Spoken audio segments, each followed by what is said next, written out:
Hey, good morning, guys. So we are throwing our Apache LT tracks on the 700 XMR. So this is the new Gen 3 frame. So with that frame comes a brand new mounting kit. And actually, the way they mount on the front anyways, the mounting, I'm going to have to show you the front once I get the tires off, but the mounting point on the A-arms are already on the A-arms. That hole right there is where the anti-rotation bracket bolts to. Just pay no attention to all the muskeg. Oh, so I started on the rear, and the rear, you have this bracket here, which basically mounts to your lower knuckle bolts. You remove those ones and you replace them with the hardware that comes with it. Also with this kit, you have these shock spacers, I guess to limit some of your shock travel so your track doesn't get into everything. So I put 2 on right now. They are kind of a pain. You just use some channel locks pliers. Basically they snap onto the, they snap onto the shock shaft and then you press and then that kind of locks it in place. So they're kind of a bit of a pain, but not too bad with a pair of channel locks pliers in between the springs. You put those 2 suckers on. Up front also, they require you to put in some steering limiters. So I'm not exactly sure. Like I said, when we start tackling the front, I'll be able to tell you exactly where these go. But basically, these limit your throw of your steering so that your tracks don't get into the body too much. And even as it is, in the instructions, they tell you to trim a tiny bit of this fascia out too. So the tracks must come right here when you turn. But like I said, when we get into the front, we'll tackle those. We have one rear on. So again, bolt up very, very quick and easy. The only thing is your first setup with your rear tracks takes a bit of time. So in the instructions, it tells you all what your measurement should be. This is 1.25 inches. So basically that sets your anti-rotation kind of preload. So it's all kind of rubber dampened. But yeah, you can see how that bottom, the sun is making it so hard, how that bottom thing bolts in to the bottom of your knuckle bolts. But I'll show you better on that side. I wanted to get one side done to kind of so I knew what I was doing. So the only thing you have to do on your track is, this was the mount that came on them for the Renegade, for the Gen 2 mounts. And this is completely different. You take this clamp off and you take this off. You move the clamp to here and then this mounts here. So the anti-rotation mounting point is on the opposite side of the sprocket wheel. So like I said, I did that with that one already. That's the one that was on there. And then the mounting point bolts to the rearmost, rearmost frame member. It used to be up front there. So, but yeah, anyways, we'll get going on this side and I'll show you a little bit closer how that bolts in. Very, very simple bolt in. And then the front, I foresee the front going super easy. Like I said, the mounting holes are already in the A-arms. So once I get the tires off and everything, all the muskeg cleaned out, those are going to bolt right on. And same thing, your first setup. So this was supposed to be 3 inches. So I got that all set up.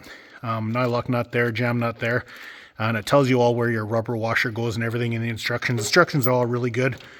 So yeah, that just bolts right in, bolted on, and the front is good to go, other than snapping in those shock limit spacers and then your steering spacers, which you'd probably want to take your steering spacers out after track season so you have your full steering back, and then a little bit of trim here somewhere. So okay, let's get at her.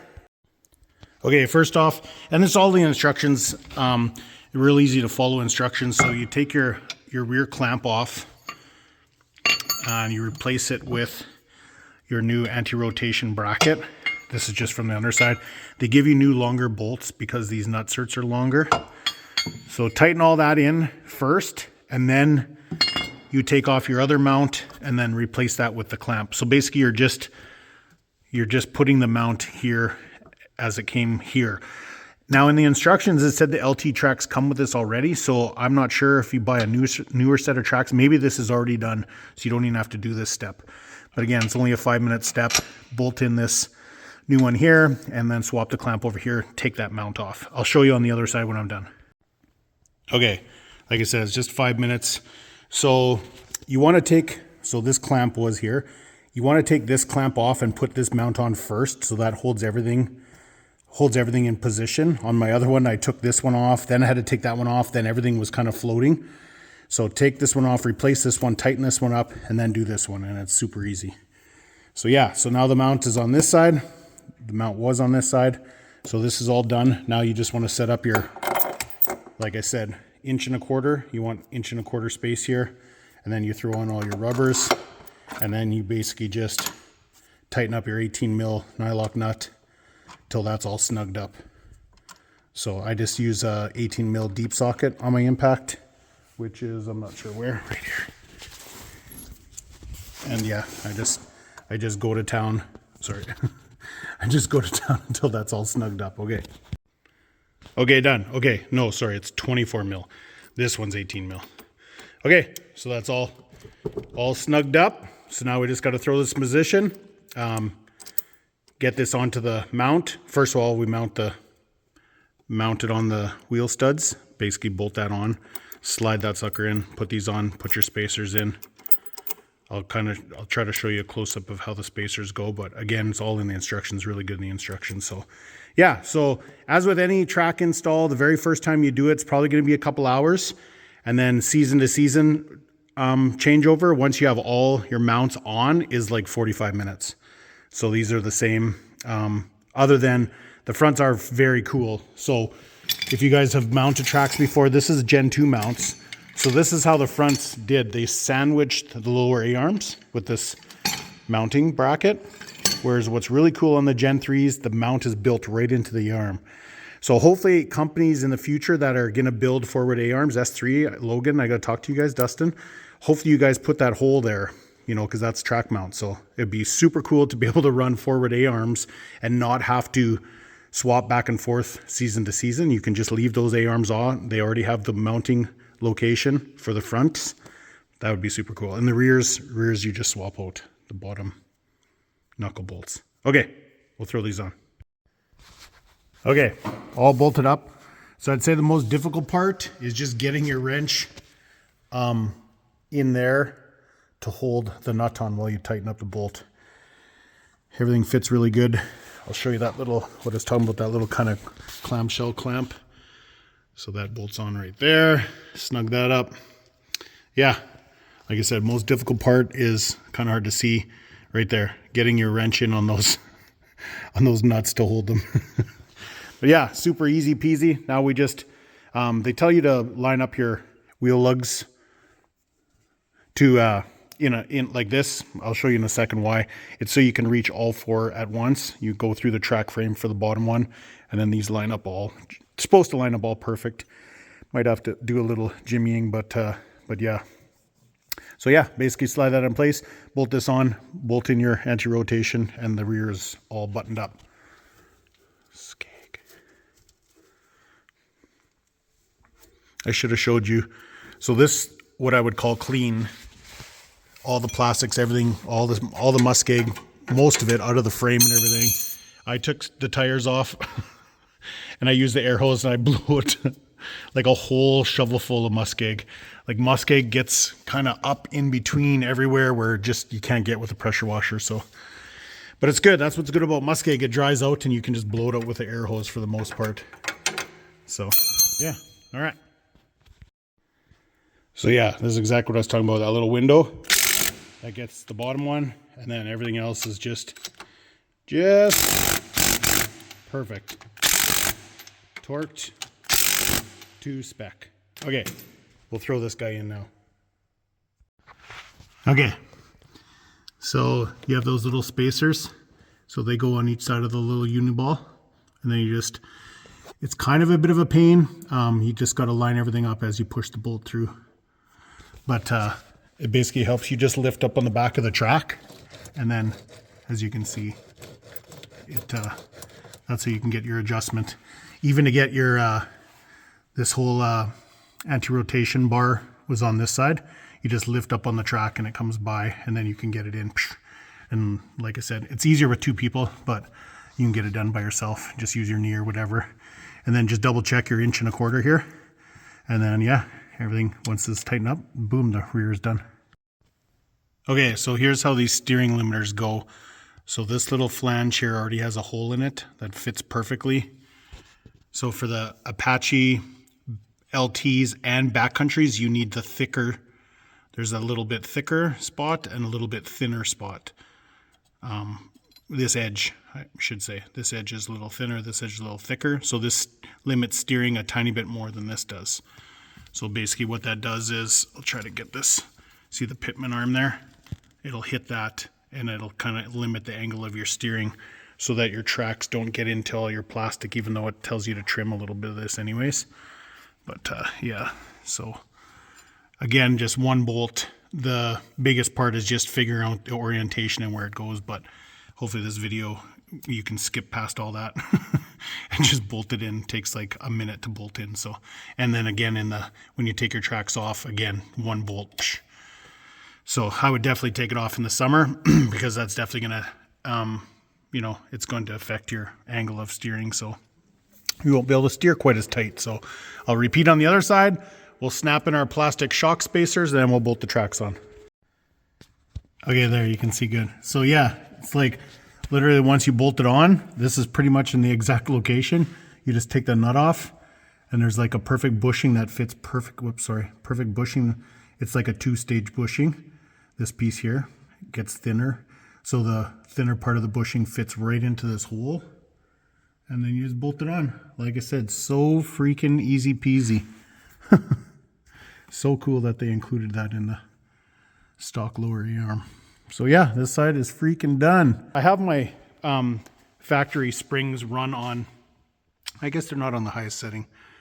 So really a guy could adjust those too if a guy wanted to run a little stiffer if you're having any issues. But from what I can tell, well, it's jacked up of course, but it seems like there's tons of clearance everywhere. So yeah, super cool. Yeah, we'll see how that rubs there. So that's with those steering stops in. You see those steering stops? Right there. So it hits on those. Perfect. All right, other side, and we are almost done. We are over 75% done because all the little dicking around. Literally, we have 5 minutes left. Okay, doesn't it look awesome? It looks freaking sweet. Okay, I had to get a shot of the other side just because it's so slick. So there's what I'm talking about, that like kind of 2-stage bushing. So that thinner part just fits perfectly in that hole. I don't think I'm gonna, oh yeah. So same thing, just lift up the edge of the track with your knee and like boom. Oops, sorry. No, I can get it out. Okay, just like that. Fits in so sweet. Literally put your 15 mil nut on top, tighten that up, and you are freaking done. How awesome is that? Okay, sorry. Is this the mega snow smashing ultimate Christmas winter machine? I don't know, we'll see. Okay. What I know for sure is it's going to be way, way, way better in the deep snow. We don't have a lot of snow right now, but that doesn't matter. No. Because they're 360 LTs, which you don't need a ton of snow for. You can run them year round if you want. They look magnificent. So this is it, boys. We got her done. Like I said, it was a pretty good install. So we're going to back her out and see how she does. Okay.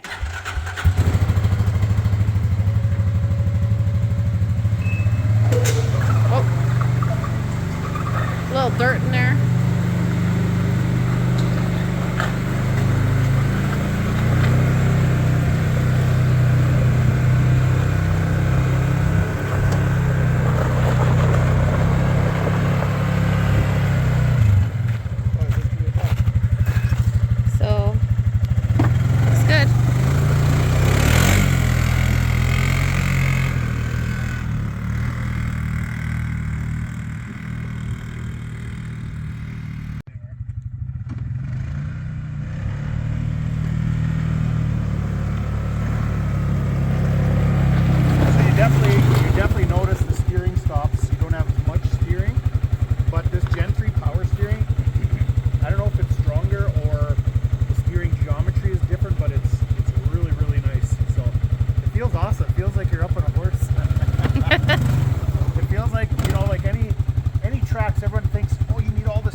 Kind of like a portal?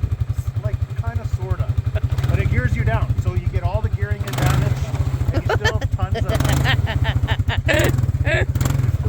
of like top end. Probably not the greatest. I'll put a helmet on and we'll do some ripping. Okay.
We just need a bit more snow.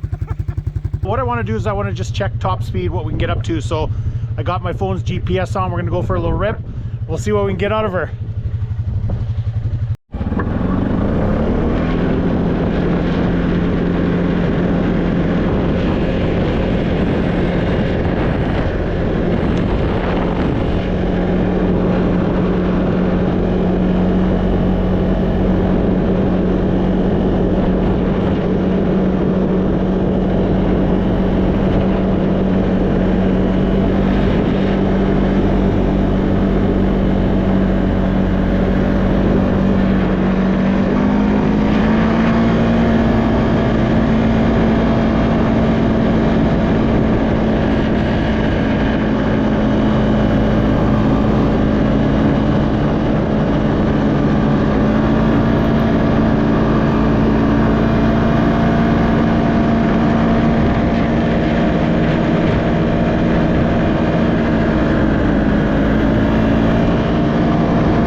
Did you get some snow on you? All right, so going downhill, I seen 51, but I'd say on flat surface, probably about 45. But you could cruise, it seems like 30 kilometers an hour is really nice cruising speed. So 50 km is about top speed on that. So these are the LTs. So I don't know if these have a tiny bit more gearing than the normal Apache 360s, but I really like the LTs because you get a much bigger footprint. That rear track is much larger. It's a good bridge between the backcountries and the 360s. Of course, the backcountries are the ultimate in really deep snow, but these LTs really bridge that gap. Where you can go with the backcountries versus the normal 360s is huge, but those LTs, you can almost follow the backcountries, almost, till you get into really deep or else really steep stuff. Then of course the backcountries are just gonna keep taking you where you're gonna dig down with the LTs, but the LTs are quite a bit a step above the normal 360s. So if you're thinking about tracks for your machine, but you want the all year round capability, or you don't have a ton of snow, Backcountries, you need a lot of snow all the time because they got sliders. 360s and the LTs that's included is they got bogey wheels, so you can run them all year round. You can run them in low snow. Great for ice fishing, great for pulling, great for everything. So, but yeah, 50 kilometers an hour. So that's quite a difference. On full pull with a backcountries, of course, we're running way more power. We were able to hit 50 miles per hour, like 80 kilometers an hour, so twice as fast. But I never, putting tracks on here, I never thought we were gonna set any speed records. I just wanted to know how this 700 was gonna handle these tracks, and it handles them really well. And you see how it's steering, going 50 kilometers an hour with one hand, like the steering is great on them. The quad really seems to handle the tracks really well as far as ride, handling, power. Now, as far as fuel consumption, you're gonna burn a lot more fuel, but what's great about the Gen 3s is they have all sorts of Link accessories, Link jerry cans. There's a few different sizes nowadays, so you can bring fuel safely with you if you're going on a really long haul. But yeah, so all we need is more snow, guys. We're gonna pull her in the garage. We'll get a few measurements for you guys. Overall width, ground clearance, and overall length. Just if you guys are curious, I'm curious, so we'll do those really quick. And then yeah, that's gonna do it for this video. So yeah, this is all about installing the Apache 360 LTs on our Gen 3 700 XMR, nicknamed HalfPull. So like always, I wouldn't be able to do any of this without you guys. We freaking love you guys, and I hope you enjoyed the video. A little bit informative video. We're just trying to wait for snow here so we can really get ripping, but I'm glad to bring you guys along like always. So we'll see you next video. All right, so I just did some overall measurements. Clearance wise, we're sitting right at 20 inches, front and rear. Width wise, we're 55 inches. We're 54 and a half front, 55 inches on the rear, and we're sitting right at 9 feet for overall length. So from right at the back there, right where the front would come down, we're right just over 9 feet. So 55 inches wide, 9 feet long, 20 inches of ground clearance. I wish I had a really big scale and I could weigh. Very curious on the weight of the Gen 3s, plus how much weight the tracks add. The tracks are quite heavy, but like I said, it really handles them well. So, all right, but that's the measurements for now.